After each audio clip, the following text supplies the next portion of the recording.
Toolbox Talks. Today we're talking about sleep deprivation and substance abuse, and how this affects all of us in our work and personal lives. Whether you're at a desk in the office, or on a job site, or even just driving around, you and those around you are drastically impacted by your sleep and what you put in your body. Here's an example of drugs and alcohol multiplying dangers at work. Drugs and alcohol make you less aware of surroundings, more likely to lose your balance, and will confuse your brain. You will not be as productive, even if you think you are. And none of us would want these drunk pilots on our flight. We need to be able to focus and work safely. On the job site, a blood alcohol content of just 0.05 increases the likelihood of a fall by 3 times. For a 200-pound male, that's only 1 beer. For females, or even smaller framed folks, that's even less. However, even if you don't use drugs or drink alcohol, showing up to work tired can have the same effect as showing up drunk or high. Your body needs sleep to re-energize and repair itself for the next day's work. If you're not getting enough sleep, you won't be at your best. You'll be more cranky, you won't be able to focus, you'll be less productive, you won't be able to remember anything, you'll have longer reaction times and lower levels of alertness. And being tired or abusing substances will not help you operate job site equipment or sharp tools. But man, I work in the office. I don't drive big trucks and cranes or use power tools. It's not that dangerous. Since most of us drive a vehicle at some point during the day, whether that's commuting to work or driving a company vehicle at work, your chances of death or injury are drastically increased with substances or lack of sleep. It's estimated that nearly 100,000 accidents on the roadways each year are from driver fatigue. And yes, drowsy driving is as dangerous as impaired driving. Being awake for 18 hours straight makes you drive like you have a blood alcohol level of 0.05, which again is the same as about 1 beer. For reference, 0.08 is considered drunk. If you've been awake for a full 24 hours and drive, it's like having a blood alcohol level of 0.1. Now, some of us would never consider getting behind the wheel with some alcohol in our system,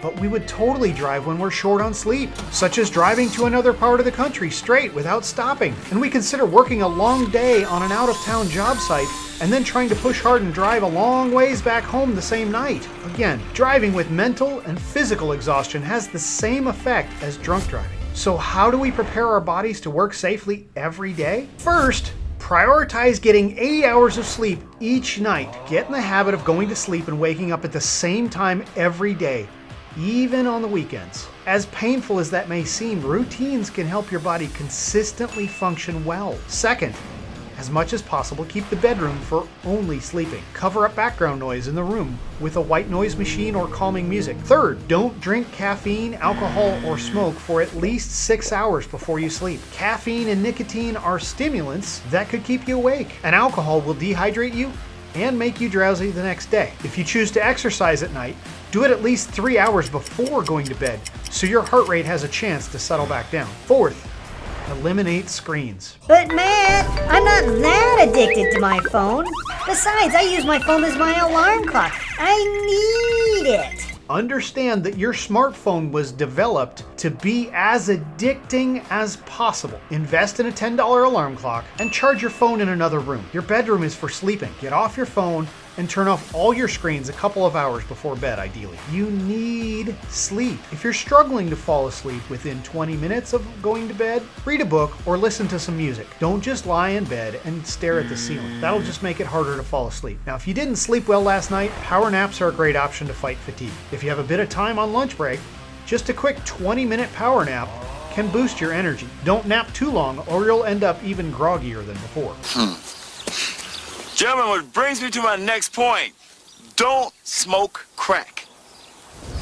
Regarding drugs and alcohol, prevention is key. The employee handbook explicitly states the following: working under the influence of or impaired by alcohol, marijuana, or drugs, whether used legally or illegally, will result in disciplinary action up to and including termination of employment. And no, your medical card does not make it okay. Even if the substance is legal in some states, it is still not legal at the federal government level. As a company, we must abide by the policies that the federal government dictates, both for DOT purposes and for employment purposes. Keep the drugs and alcohol off of the job site and out of the office. If you notice that a coworker is impaired, you must inform your supervisor, and he is not allowed to work even if he's a friend. Ignoring the problem is not the same as helping. We need to take care of him because he can injure himself and also the crew. Oh, and if you're under the influence of any substance while you're driving, you're not only breaking law, but also the employee handbook,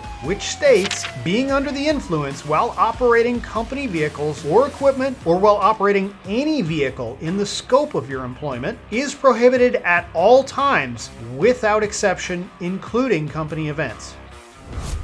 Working in construction and driving are both inherently dangerous, so we need to take extra measures during work as well as outside of work to make sure we can take care of the bodies we've been given. Lots can happen in your personal life, and a single bad night of sleep is not the end of the world, but we've got to realize that a consistent pattern of not getting enough sleep can set you back significantly.